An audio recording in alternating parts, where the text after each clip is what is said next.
ముఖ్యంగా వెన్ను పూస దెబ్బ తగిలినప్పుడు ఫస్ట్ చేయాల్సింది ఎక్స్రే.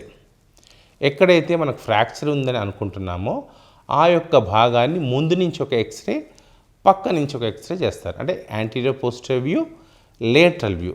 తద్వారా మనకి ఏం తెలుస్తుంది, ఎముక ఫ్రాక్చర్ అయిందా లేదా తెలుస్తుంది. తర్వాత ఇంకా క్లారిటీగా ఫ్రాక్చర్ సైజు కనిపించాలంటే సిటీ స్కాన్ చేస్తారు. ఫస్ట్ ఏంటంటే ఎక్స్రే, తర్వాత సిటీ స్కాను. ఆ ఫ్రాక్చర్ ఎక్స్రేలో ఎముక మాత్రం కనిపిస్తుంది. లోపల ఉన్న నరాలు కానీ వెన్ను పాము కానీ కనిపించాలంటే మన దగ్గర ఉన్న ప్రధానమైన ఒక ఇన్వెస్టిగేషన్ ఎంఆర్ఐ.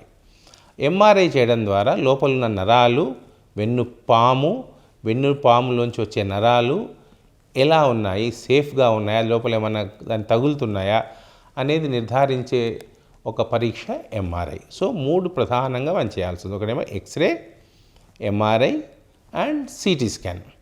దాని ద్వారా మనకి ఏం తెలుస్తుంది, ఆ ఫ్రాక్చర్ ఎక్కడ ఉంది, ఎంత పెద్దగా ఉంది, అది ఒక స్టేబుల్ ఫ్రాక్చరా, అన్స్టేబుల్ ఫ్రాక్చరా, దానికి ఆపరేషన్ అవసరమా, ఆపరేషన్ అవసరం లేదా అనేది ఈ యొక్క 3 ప్రధానమైన ఇన్వెస్టిగేషన్ ద్వారా మనకు నిర్ధారణ చేసుకోవచ్చు.